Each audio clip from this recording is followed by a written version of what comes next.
أما يوسف بطرس غالي وزير المالية الأسبق في نظام مبارك والهارب في لندن فكان مطاردا أمس من قبل أحد المواطنين المصريين المقيمين في لندن.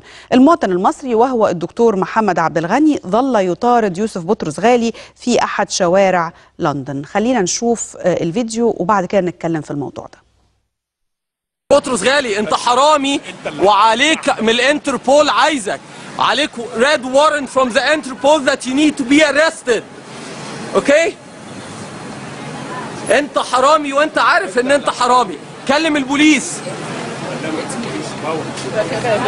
انت بلد بالقوانين، ما عشان كده لازم الناس تعرف. واللي حصل لك قبل كده وهربان من مصر وعايش هنا بفلوسنا. انت عليك وارنت من الانتربول ان انت لازم تبقى ارستد. معفن ولا انت اللي سرقت فلوس البلد وقتلت الناس في مصر؟ انا عايش هنا بكرامتي، واخد بالك؟ انت اللي سرقت فلوسنا وجاي هنا. اجري اجري، انت عمال تجري مني بقالك 5 دقايق. يا بابا اجري، ما انت جبان. ما انت جبان. كلمهم ورقم عربيته ورا، تعالى صورني عشان تاخده. طب بتجري ليه؟ تعالى عند العربية. كلمهم وارجع. انت عم بقى ايه؟ انت ايديك ملوثة بدم الشعب المصري.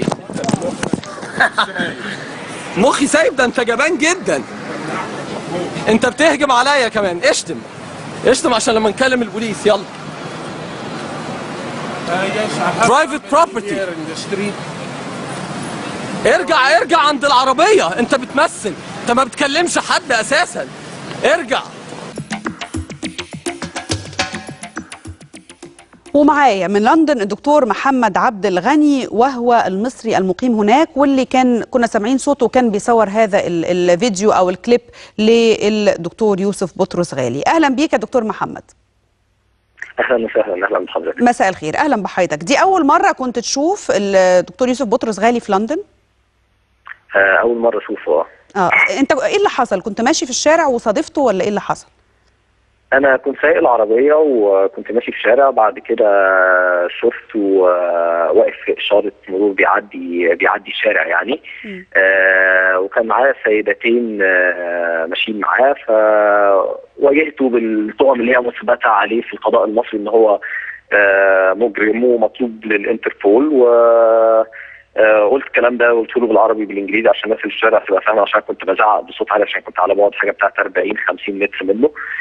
كان في الوقت ده ظاهر ان هو ثابت يعني ما تهزش قوي، بس السيدتين اللي معاه سبقوا كده وزي ما يكونوا دخلوا او استخبوا في محل مثلا لغايه ما الموقف يخلص.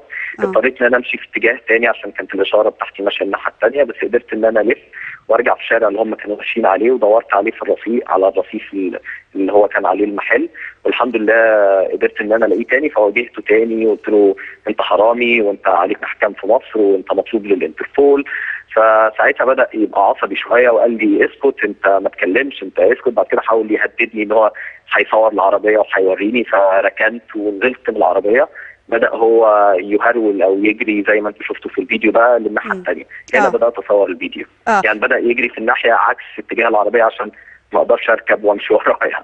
طب انا تابعته على رجليا بقى. عملت ايه بعد كده؟ يعني هو قال انه كان بيهددك، وانت قلت ان انت ايضا ان هو عليه احكام مفروض ان هو يتقبض عليه، كان بيقول هحبسك. هل هناك في حاجه ممكن يعني تصويرك له او كلامك معاه بهذا الشكل، هل ده يعتبر هناك جريمه عشان يقول لك هحبسك؟ حسب القانون البريطاني انا بصوره في مكان عام، فما اقدرش ان انا مثلا اصوره في ملكيه خاصه زي عربيه او زي بيته. انا هو راجل ماشي في الشارع وانا بصوره وهو ماشي في الشارع. وانا لو حضرتك تلاحظي في الفيديو انا ما اتهمتوش باي حاجه غير الحاجات المثبته عليه في القضاء المصري. هو القضاء المصري قال ان هو حرامي وهو هارب، وده اللي انا قلته له.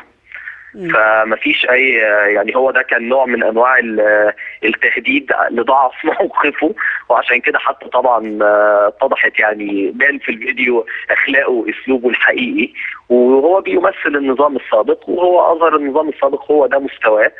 ولكن انا اتمنى ان انا في الموقف ده كنت اكون بمثل الثوره يعني. بالتالي ظهر واضح اخلاق الثوره واخلاق النظام السابق، ومين اللي بيجري من الثاني، مين اللي بيهرب من الثاني. عملت ايه بعد كده؟ يعني هل انت قدمت بلاغ عن مكانه، عن انت شفته فين الكلام ده، رغم ان انا عارفه انه ما فيش يعني اتفاقيه ما بين بريطانيا يعني ان هي مش موقعه على اتفاقيه الانتربول، وبالتالي هو موجود هناك فعلا، ما حدش عارف ان هو يرجعه مصر. تمام. هو اللي انا عملته بعد كده، بعد ما سبته بحاجه يعني، رجعت العربيه تاني، اخد تقريبا 10 دقائق او 15 دقيقه، كلمت البوليس. وممكن الواحد هنا يريبورت الموضوع ده يعني حاجه زي محضر عن طريق التليفون. فاديتهم قلت لهم ان في واحد مطلوب للانتربول، للبوليس الدولي، واسمه فلان الفلاني، وعليه عليه اشاره الحمراء. واديتهم المكان اللي انا شفته فيه والتوقيت، واخدوا مني اوصافه وكان لابس ايه، على اساس لو في وحده بوليس في المنطقه اللي هو فيها كانت تدور عليه. بس هو كان واضح ان هو متجه، ان هو يعني هو فهم اللي بيحصل، فغالبا هو كان ساب المنطقه لما هم بداوا يدوروا عليه. اللي حضرتك بتقولي عليه سليم، ان انجلترا مش موقعه على اتفاقيه تبادل المتهمين او المحكوم عليهم مع مصر، ولكن هو الموضوع دي شقين. يعني حتى لو الحكومه البريطانيه مش موقعه، فاحنا لازم دورنا هنا كمصريين، وحتى في ناس انجليز متعاطفين جدا مع القضيه المصريه، لازم نضغط عليهم، عشان ما ينفعش المجرمين دول يعيشوا حياه عاديه كانهم مواطنين صالحين. فده اللي انا كنت بحاول اعمله امبارح، ان هو ما ينفعش حتى لو هو مش هيتسلم، ان هو يبقى ماشي زي اي مواطن تاني صالح عايش في انجلترا، او زي اي مواطن مصري مسافر يتفسح في انجلترا. وده اللي احنا هنعمله. وانا شايف ان في اصرار جامد جدا من كل المصريين اللي عايشين في انجلترا ان هم هيعملوا نفس الكلام ده لو شافوه تاني. وانا سمعت لسه ما فيش نص ساعه ان هو احتمال يكون راح امريكا. فانا عايز اقول لبقيه المجرمين كلهم، روحوا امريكا، روحوا سويسرا، روحوا انجلترا، اي بلد. البلاد ممكن تبقى مختلفه، بس المصريين هم المصري اللي عايش في مصر زي اللي عايش في انجلترا زي اللي عايش في ايطاليا. مش هنسيبكم، عشان هم الناس دي سرقتنا احنا.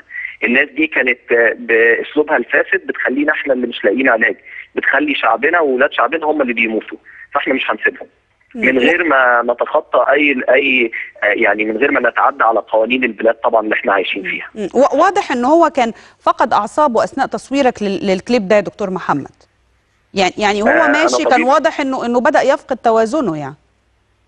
هو انا طبيب امراض نفسيه اساسا. هو في الاول كان حاول يتظاهر بثبات جامد جدا قبل ما ابدا اصور، وكان بيحاول حتى يهددني ان انا هصور وهوريك، وكان لسه بيهدد شويه اللي هو هسجنك والكلام ده، وده طبعا كلام فاضي يعني. ولكن انا في رايي ان هو كان مثابر جدا، ومتهيألي ان هو كان فوجئ، وعشان كده هو البني ادم لما بيتعصب بيبان على حقيقته. فاحنا شفنا مدى تدني اخلاقه لما كان متعصب يعني. فانا متفق مع حضرتك ان هو طبعا وكان زي مهتز شويه، وحاول يعني يتعدى عليا لفظيا، وتعدى عليا ان هو حاول يعني مش عارف كان بيضربني ولا بيخبط الموبايل، بس هو فعلا نجح ان هو يوقع الموبايل مني. فواضح ان هو كان مضطرب جدا، وده شيء كويس ان الناس تشوفه على حقيقته يعني. تمام. أنا بشكرك جدا الدكتور محمد عبد الغني المصري المقيم في لندن، واللي صور الكليب اللي احنا شفنا فيه دكتور يوسف بطرس غالي وزير المالية الأسبق والهارب في لندن وهو بيقول له هحبسك.